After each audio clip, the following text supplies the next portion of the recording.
In this video, we are going to talk about Xcode. Xcode is a software development tool created by Apple that helps programmers like us to create iPhone, iPad, and macOS applications. So if you want to build iOS mobile applications, then you will need Xcode. So to download Xcode, you have to go to App Store and in the search menu, just type Xcode and you will get this option. So click on Xcode and you should see install option over here. I have already installed Xcode, that is why I'm seeing this option. If you don't have Xcode, then you will see get or install option over here. When you click on it, Xcode should get installed in your application and ready to use to create iOS mobile applications. Once Xcode is installed and when you open it, you will see a screen like this. Over here, we have three options, either to create a new project or to clone an existing project from a Git repository or open an existing project which is already available in your Mac. So since this is our first project, we will just create a new project. So click on this option and then you will see multiple options over here. Over here, it just asks you to choose a template for your new project. So there are many templates for iOS, macOS, watchOS, tvOS, and many others. You have multiple options and you can create different type of application. So what we want, since this is a beginner tutorial, this is for a simple iOS application. So make sure that iOS is selected and make sure this app is selected over here and then click on next. After this, you will come to this screen. Over here, you need to give your product name. Product name is nothing but your application name. So I will just simply name it test. And as I type test, you can see my bundle identifier changed to com.harshio.test. Now com.harshio is my organization identifier and this is like reverse of your website. So my website is harshio.com. So I've given com.harshio. If you don't have a website, you can simply give your name and you can say com.yourname and then com.yourname.com would be your bundle identifier. This bundle identifier is a unique string with which your application will be identified in Apple developer environment. Team is something which you get when you create your Apple developer account. As of now, we don't have Apple developer account, so we can skip it. But if you do have Apple developer account, if you click on this option, you should have your name listed over there and you can select that. Then for interface, make sure you select SwiftUI and for language, select Swift. We can ignore these options and click on next. And you can create it anywhere. I'm creating in my dev directory and click on create. And this is our application created. Now this is the screen which you will see once you create your application. So don't get overwhelmed. Don't worry about this. We will be looking into each section in detail. So let's first look into this first section. So over here, this section is called the navigation section. So in the navigation section, you can see all the folders and files for your project. So our project name is test and in this test folder, you can see all the files related to this test folder. Now in the center, you will have the code view. So whatever file you select over here, the view for that file, the code view or the preview view, you can see in the center itself. So whatever file you select over here, you'll get to see that file open in the center. And then in the right side, we have inspector. So anything which you choose over here. So let's say I've chosen this test app file. So all the details about this test app file I can get in this section.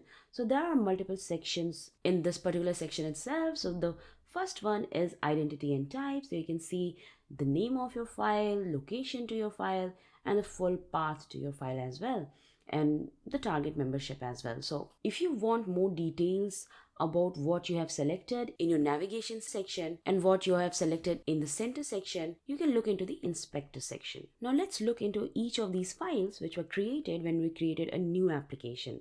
So first of all, if you see on the top, we have this blue icon and then our app name. So if you click on it, you will see some settings opening up over here. So if you click on it, all the configuration related to your project will be opened over here. So there are multiple type of configuration, general configuration, signing in capabilities, and info, build setting. There are many more. When you are deploying your application to Apple App Store, you will have to update all these settings according to your requirement.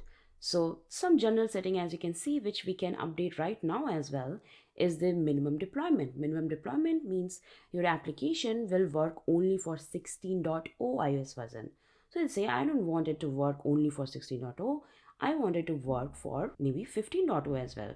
So if a user has 15.0 iOS version in their device, they should be able to run my application as well. So you can change the minimum deployment version over here. You can change the supported destination. Let's say I don't want my application to work for iPad and Mac, so I can just delete it from here. And I just want it for iPhone. So delete iPad also. And supported destination is now only iPhone. So there are many general information over here which you can see and update it for your application. And after that, we have our project folder in which you will have all the project related files. So the first file is the main file, which is the main entry point. It is your application name, and then app is appended in that name. So test app file is the main entry file because you can see this @main over here. So this is the main entry file for your application.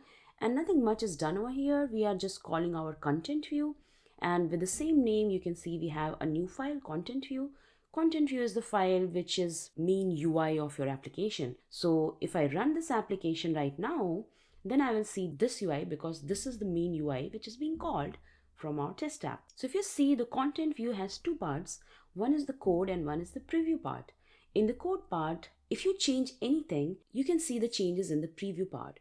So this is very handy when you are creating UI with SwiftUI because it's very easy to see what you are working on without running your application itself. We will be digging more into the preview part in our next videos, but just understand that this is where we write our main code and we have a preview screen to see all the changes. Now in our inspector, you can see we have this last tab which is very useful and it's called attribute inspector. So anything you select over here, let's say I select this VStack, all the attributes related to VStack can be seen over here. So I can just change over here and this will change my code as well and the UI as well. So if I select VStack, VStack related attributes are selected. If I select image, then image related attributes are selected.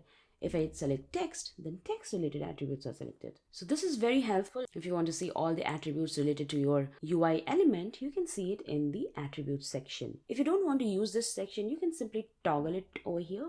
Now on the top, we have some tools available as well. So on the top, the most important one is this button. This is the play button which starts your application. And it starts the application for the simulator selected in this section. So over here, if you click over here, it will show all the simulators downloaded for your Xcode. So I had downloaded many simulators. If you don't see these many options, that's completely all right.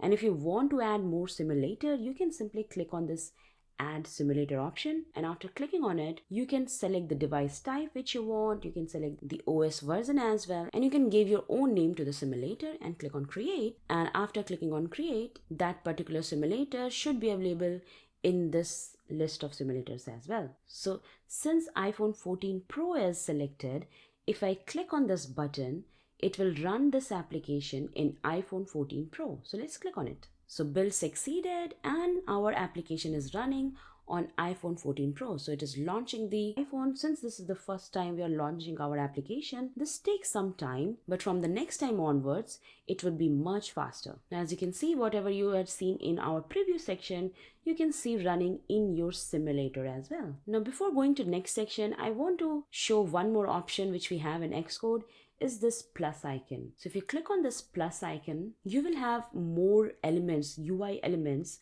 to add for your UI. Over here, you can write your UI programmatically, or you can just simply select and drag it over here, and then the code related to that particular UI will be added in your code itself. So this is pretty cool if you don't want to write too much of code. Let's remove it from here. We will see more about this in future videos, but just know that instead of writing the UI, you have option to drag and drop the UI as well using this plus icon.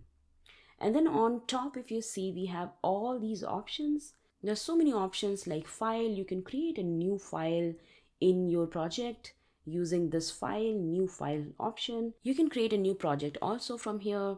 And then there are many other options which we will be exploring as we go through our video. So in the next section, let's play around with our content view and write some code with SwiftUI.